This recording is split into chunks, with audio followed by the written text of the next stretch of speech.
Olá pessoal, boa tarde. Como vocês estão podendo ver atrás, está um dia maravilhoso, muito quente, um dia agradável, né? Então nada mais que oportuno para poder passar uma mensagem para vocês, uma mensagem de amor, de esperança, para fazer com que vocês possam refletir um pouco, repensar algumas ações da vida de vocês. Então, por favor, acompanhe o tema comigo. Quem gostar, que curta o vídeo, me ajude a divulgar. Quem não gostar, deixa nos comentários, me diga aquilo que eu posso estar melhorando, porque eu acredito que a nossa vida é feita de experiências, né? Então é mais uma oportunidade de trocar experiências com as pessoas. Esse é o meu intuito, esse é o meu propósito, ajudar pessoas em processos de mudança. Então me ajudem também a fazer um conteúdo mais adequado, um conteúdo que faça sentido para as pessoas que acompanham de perto, tá bom? Então, muito obrigado, acompanhe o vídeo comigo. O tema de hoje é um tema muito interessante. Eu peguei como base João 4, capítulo 4, do versículo 3 ao 26, e diz da história da passagem da mulher samaritana, né? E o tema de hoje é justamente esse, a mulher samaritana e qual é a sua idolatria nos tempos atuais. Então, acompanhe comigo o tema, obrigado. Então o título para essa primeira parte foi Que Água Transformadora é essa que Jesus oferece à mulher samaritana. Eu vou ler para vocês um pouquinho do versículo 3 ao 15 e eu vou comentando em cima, ok? Acompanhe comigo aí. Vamos lá. Assim deixou a Judéia e voltou para a Galiléia. No caminho teve de passar por Samaria. Chegou ao povoado samaritano de Sicar, perto do campo que Jacó tinha dado ao seu filho José. O poço de Jacó ficava ali, e Jesus, cansado de longa caminhada, sentou-se junto ao poço por volta do meio-dia. Pouco depois, uma mulher samaritana veio tirar água, e Jesus lhe disse: Por favor, me dê um pouco de água para beber. Naquele momento, seus discípulos tinham ido ao povoado comprar comida. A mulher ficou surpresa, pois os judeus se recusam a ter qualquer contato com os samaritanos. Ela disse: Você é judeu e eu sou uma mulher samaritana. Disse ela a Jesus: Como é que me pede água para beber? Jesus respondeu: Se ao menos você soubesse que presente Deus tem para você e com quem está falando, você me pediria e eu lhe daria água viva. Mas você não tem corda nem balde, a mulher disse, e o poço é muito fundo.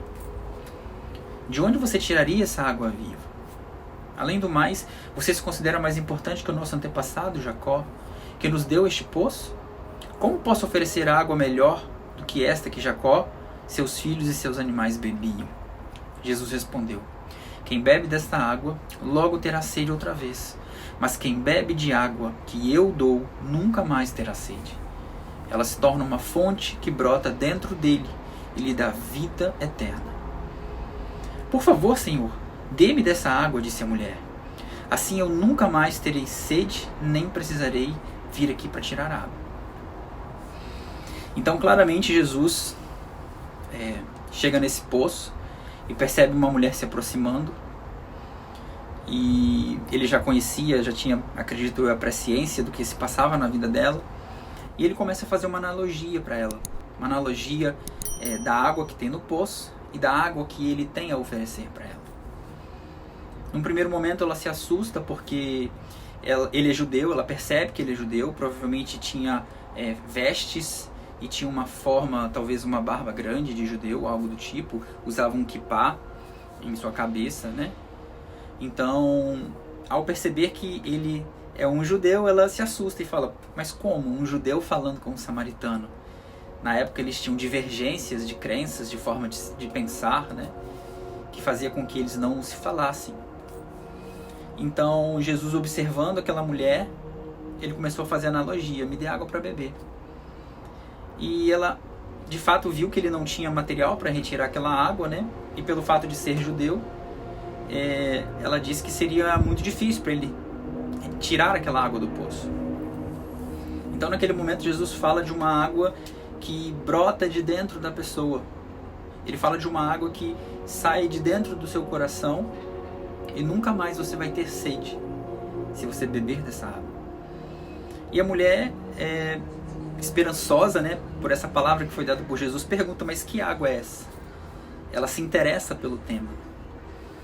Então, nesse momento, Jesus capturou a atenção dela e percebeu que ele poderia ajudá-la, que ele poderia passar uma mensagem de esperança para ela, que existia alguma angústia no coração daquela mulher. Então, ele falou de fato que a água que ela tiraria, aquela água física, ela bebe e ela torna a ter sede. Mas a água que ele oferece para ela é uma água diferente, é uma água que vem de dentro, é uma água que jorra sem parar, ela se renova, ela nos dá novo fôlego, nova esperança. Então sabemos, é claro, pela analogia, que não é uma água, mas é uma condição espiritual, né, que te deixa desta maneira, de uma maneira leve, em paz, onde você não sente o peso da sua vida, dos problemas da sua vida. Então essa primeira parte era apenas para contextualizar um pouquinho para vocês, para que vocês pudessem acompanhar o restante da história, tá bom? Vamos para a segunda parte agora. A segunda parte é a busca contínua por aquilo que não te sacia. Então, em muitas passagens da nossa vida, nós buscamos coisas que de fato não são relevantes, que de fato, quando conseguimos algo, logo depois vem aquele novo sentimento de que passou, né? Foi apenas um sentimento de conquista e já não tem mais sentido para a minha vida. Então, é exatamente sobre isso que Jesus, ao fazer a analogia e pegar a atenção dessa mulher, ele faz a seguinte afirmação para ela, né? Que está em João 4, 16, 18. Ele diz assim, vá buscar seu marido. E ela responde, não tenho marido. Então Jesus afirma, é verdade, você não tem marido, pois teve 5 maridos, e não é casada com o homem com quem vive agora. Certamente você disse a verdade.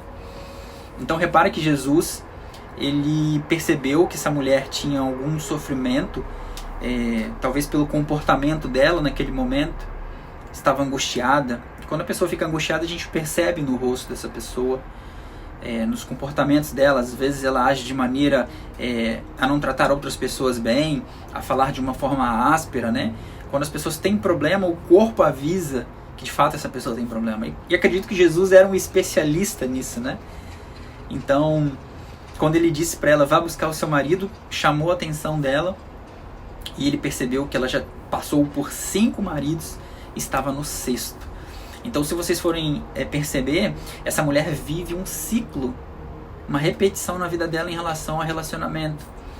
Ela provavelmente teve algum problema no passado, algo que a fez infeliz, algo que a marcou, que deixou uma memória ruim na vida dela, talvez. E por esse motivo, ela sempre tenta encontrar em parceiros a resposta que ela tanto procura, né? Então, quando ela não consegue encontrar, ela vai para um outro relacionamento. Não encontrou, vai para um outro relacionamento. E vive esse ciclo na vida. Então, Jesus, na verdade, chamou a atenção dela, mostrou para ela qual era o problema dela. O problema dela é exatamente esse, onde ela coloca a esperança em coisas que passam. Então, provavelmente, ela encontrava algo bom no marido dela, no parceiro dela, e se juntava com essa pessoa e vivia com essa pessoa um determinado tempo, mas quando passava essa emoção, digamos, do primeiro amor dela, ela já não tinha mais aquilo que ela precisava num relacionamento. Então ela desistia, ou os homens desistiam dela, um dos dois, e sempre ia para um novo, e assim vai vivendo a vida num ciclo, sem sentido, sabe? Perdendo tempo para alcançar o propósito de vida que Deus determinou, né, nas nossas vidas. Então essa segunda parte deixa isso muito claro, onde Jesus mostra para ela qual é o comportamento atual dela, para que ela faça essa analogia. Olha, a água que você bebe, a forma como você se relaciona com as pessoas, você acaba e sempre começa um novo, acaba e sempre começa um novo. Eu tenho uma resposta para você.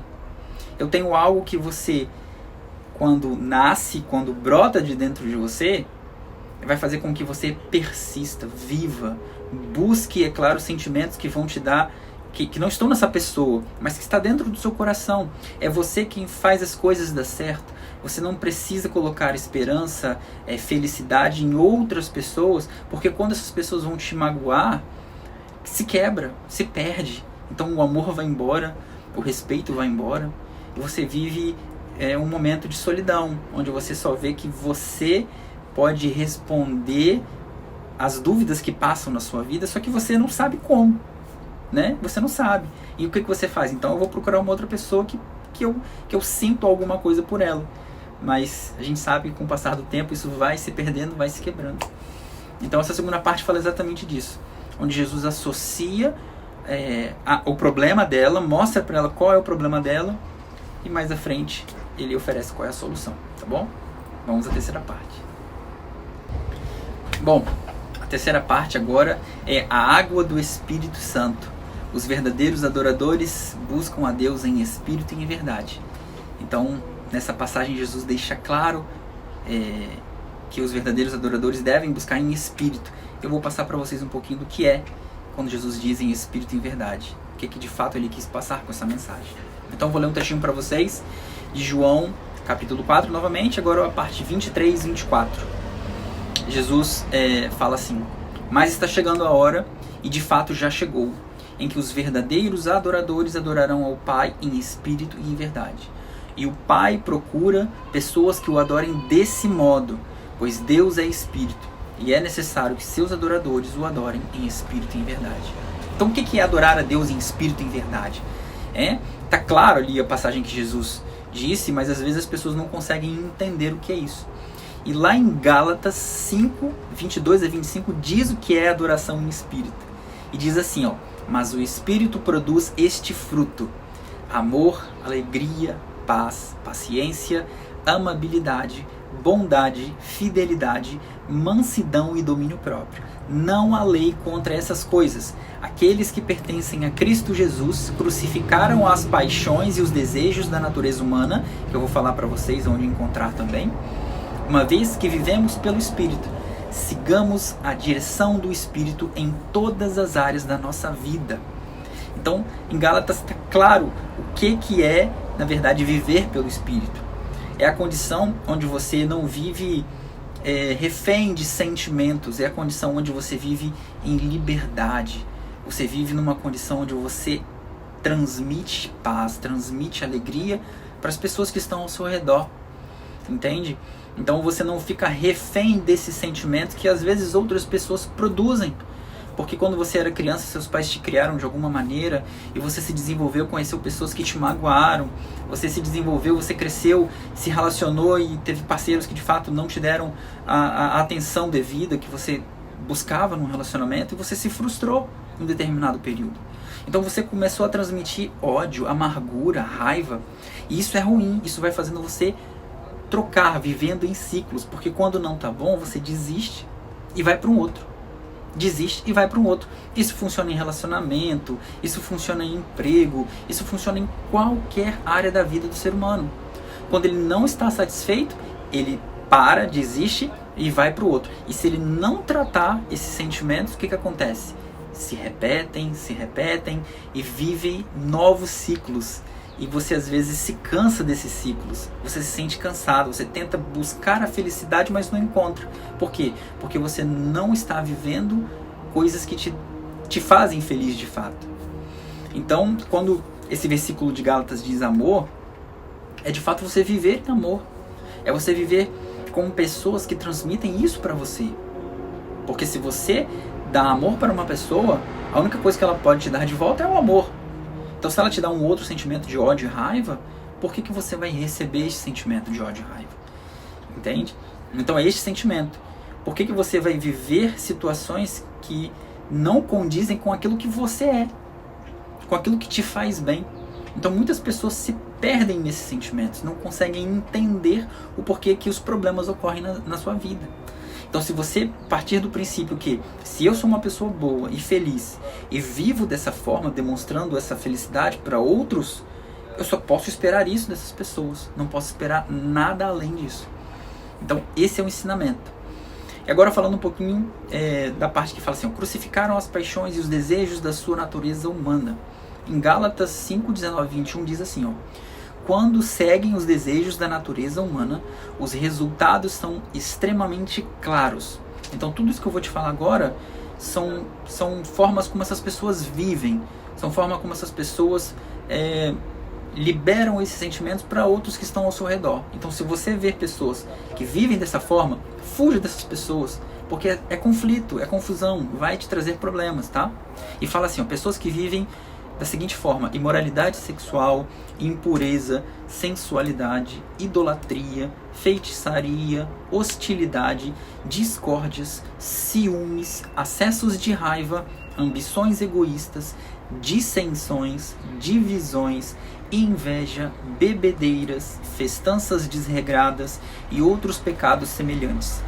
Aí a Bíblia diz, repito, que essas pessoas que praticam tais coisas não herdarão o reino dos céus. Porque o reino dos céus não é isso. O reino dos céus é exatamente o contrário disso.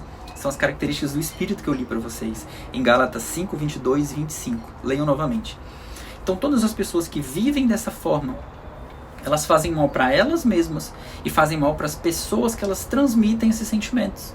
Então, se você se relaciona com pessoas no trabalho, na sua casa, na sua vizinhança, no seu apartamento, no seu prédio onde você mora, se você emite esses sentimentos para essas pessoas, é confusão, sempre confusão, e as pessoas não conseguem entender, porque quando essas coisas acontecem, são ciclos que se repetem, e as pessoas sempre vivem reféns desses sentimentos.